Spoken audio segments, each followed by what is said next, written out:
बोलिए भारत माता के, भारत माता के। आज के इस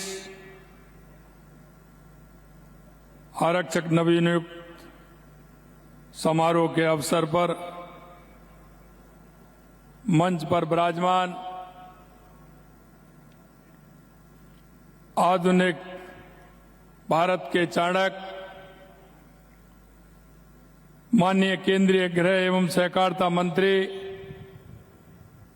सम्मानीय अमित शाह जी, मैं आप सभी से अनुरोध करूंगा कि एक बार जोरदार तालियों के साथ माननीय हमारे गृह मंत्री जी का जोरदार तालियों के साथ स्वागत और अभिनंदन करें। आज के इस कार्यक्रम में हमारी पार्टी के प्रदेश के अध्यक्ष मदन राठौड़ जी, कैबिनेट में मेरे साथी उप मुख्यमंत्री प्रेमचंद बैरवा जी, गृह राज्य मंत्री जवाहर सिंह जी बेडम साहब, मुख्य सचिव श्री बी श्रीनिवास जी, अतिरिक्त मुख्य सचिव गृह श्री भास्कर सावंत जी, पुलिस महानिदेशक राजीव कुमार शर्मा जी, निदेशक राजस्थान पुलिस अकादमी संजीव कुमार नर्जरी जी, इस कार्यक्रम में आए सभी आरक्षी भाई बंधु और सभी आने वाले इस कार्यक्रम में मेरे भाई और बहनों, सबसे पहले तो मैं आप सभी का वंदन करता हूं, अभिनंदन करता हूं, आप सभी को मैं नमस्कार करता हूं। आज मैं सबसे पहले माननीय केंद्रीय गृह मंत्री श्री अमित शाह जी का राजस्थान की इस गौरवशाली धरा पर स्वागत और अभिनंदन करता हूं। यहां उपस्थित सम्मानित अतिथिगण और सभी महानुभावों को भी नमस्कार करता हूं। हम सबके लिए अत्यंत गौरव की बात है कि आज हमें देश के लोकप्रिय गृह मंत्री माननीय अमित शाह जी का सानिध्य मिल रहा है। साथियों, वर्तमान कालखंड देश की आजादी के बाद का यह अभूतपूर्व कालखंड है, जिसमें देश के यशस्वी प्रधानमंत्री श्री नरेंद्र मोदी जी और माननीय गृह मंत्री अमित शाह जी जैसे संकल्पित राष्ट्र सेवियों को मजबूत और कुशल नेतृत्व मिल रहा है। आपके नेतृत्व के इन 11 वर्षों में ऐसे ऐतिहासिक कार्य हुए हैं जिन्हें पहले मुश्किल ही नहीं बल्कि नामुमकिन माना जाता था, और इन कार्यों की फहरिस्त बहुत लंबी है। आपने धारा 370 हटाकर जम्मू कश्मीर को देश की मुख्य धारा में जोड़ना और देश की एकता और अखंडता को मजबूती देने का काम किया है। लोकसभा में जम्मू कश्मीर पुनर्गठन बिल पर चर्चा के दौरान आपका संबोधन आज भी देशवासियों के मानस पर पटल पर अंकित है, जिसमें आपने कहा कि हम जम्मू कश्मीर के लिए जान भी दे देंगे। देश की एकता और अखंडता के प्रति आपका ये समर्पण हम भारतीयों के लिए प्रेरणादायक है। आपका ये कार्य लौह पुरुष सरदार वल्लभ भाई पटेल जी को सच्ची श्रद्धांजलि है, जिनके देश के एकीकरण में असाधारण योगदान को कभी नहीं भुलाया जा सकता। आपके इस साहसिक निर्णय के लिए हमारे प्रोदा डॉक्टर श्यामा प्रसाद मुखर्जी जी की आत्मा को भी आपका आशीर्वाद दे रही होगी, जिन्होंने एक देश एक विधान एक निशान के लिए अपने प्राणों का बलिदान दे दिया। आपने देश की आंतरिक सुरक्षा के लिए नासूर बन चुके नक्सलवाद का सफाया करने का काम किया।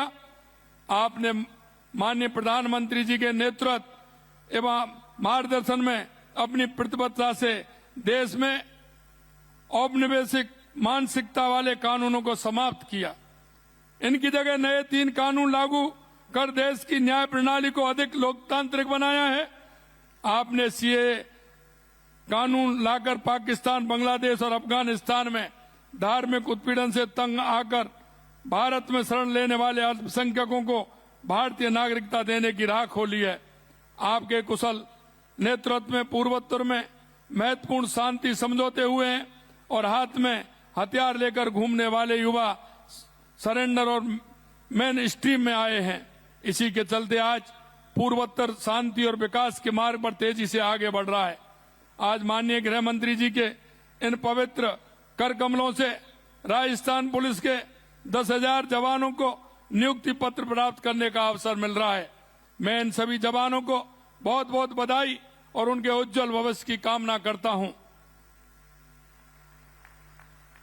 और आज साथ ही ये कहना चाहता हूं कि नियुक्ति पत्र मिलना और वह भी देश के लोकप्रिय गृह मंत्री जी के हाथों, यह आपके लिए सोने पर सुहागा है। यह आपके लिए ऐसा क्षण है जो आपके अपने पूरे जीवन, अपनी पूरी सेवा अवधि के दौरान याद रहेगा। यह क्षण हमेशा अपने कर्तव्यों को पूरी निष्ठा एवं समर्पण के साथ निभाने के लिए प्रेरित भी करेगा। आपको माननीय गृह मंत्री जी के राष्ट्र प्रथम और देश सेवा के संकल्प को आत्मसात कर हमेशा अपने कर्तव्य पथ पर अड़ग रहने की प्रेरणा देता रहेगा। हमने आप लोगों के लिए पुराने प्रशिक्षण के तौर तरीके को बदलते हुए प्रशिक्षण को आधुनिक बनाया है, जिसमें एआई और उन्नत फोरेंसिक जैसी तकनीकी को शामिल किया गया है। आज माननीय गृह मंत्री अमित शाह जी के कर कमलों से भारत सरकार की खेलो इंडिया योजना के तहत राजस्थान पुलिस अकादमी जयपुर में बने मल्टीपर्पज इंडोर हॉल का लोकार्पण प्रदेश के लिए एक बड़ी सौगात है। इस मल्टीपर्पज इंडोर हॉल में सभी इंडोर खेलों के कोर्ट एक स्थान पर उपलब्ध होंगे। आज जो युवा राजस्थान पुलिस में आरक्षक के रूप में अपने जीवन की महत्वपूर्ण पारी की शुरुआत कर रहे हैं, मैं उनसे कहना चाहता हूं कि आप ऐसे समय में पुलिस सेवा का हिस्सा बन रहे हैं जब औपनिवेशिक काल के कानून अब इतिहास बन चुके हैं। उनके स्थान पर 3 नए कानून, भारतीय न्याय संहिता, भारतीय नागरिक सुरक्षा संहिता, भारतीय साक्ष्य अधिनियम देश में लागू हो चुके हैं। इन कानूनों से देश की न्याय व्यवस्था में पारदर्शिता आई है। हर पीड़ित को त्वरित न्याय मिलना संभव हो पाया है। ये कानून नई चुनौतियों का समाधान भी करते हैं। आपको इन कानूनों के प्रावधानों को अच्छी तरह समझना है और इनकी भावना के अनुरूप कार्य करना है।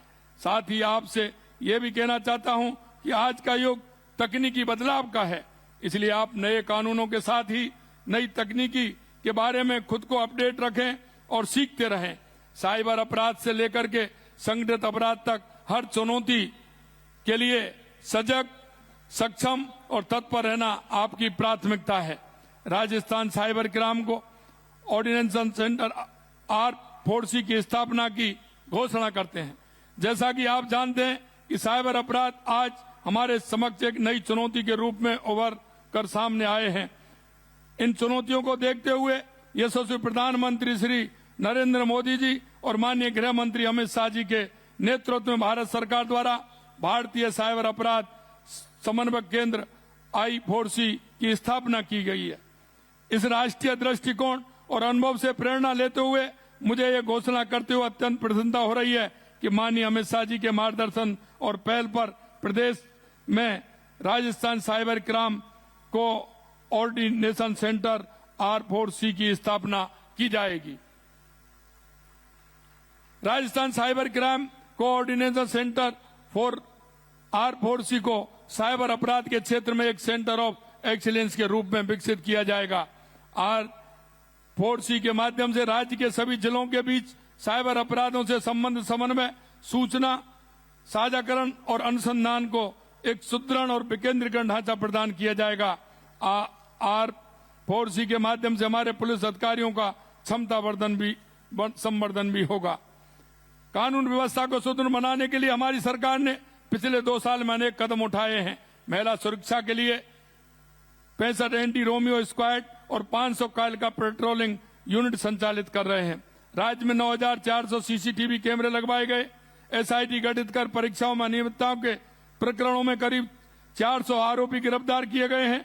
साइबर अपराधों पर रोक के लिए ऑपरेशन साइबर शील्ड चलाया और सभी थानों में साइबर हेल्प डेस्क स्थापित किए हैं।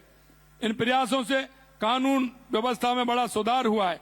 प्रदेश में 2023 के मुकाबले अपराधों में 15% से अधिक की कमी आई है। महिला अत्याचार में 10% की कमी आई है। अनुसूचित जाति जनजाति के खिलाफ अत्याचार में 28% की कमी आई है। हमने प्रदेश को गत सरकार के पेपर लीक की शराब से भी मुक्त कराया है। हमारी डबल इंजन की सरकार विकसित भारत विकसित राजस्थान के संकल्पों के साथ आगे बढ़ रही है। मुझे भरोसा है कि राजस्थान पुलिस कानून व्यवस्था में अग्रणी बनकर विकसित राजस्थान के लक्ष्य में अपनी महत्वपूर्ण भूमिका निभाएगी। एक बार मैं पुनः माननीय केंद्रीय गृह मंत्री श्री अमित शाह जी का राजस्थान पधारने के लिए आभार व्यक्त करता हूं और आज जो आरक्षी हैं उन सभी को भी पुनः शुभकामनाएं देता हूं। बहुत बहुत धन्यवाद। जय हिंद, जय भारत, जय राजस्थान।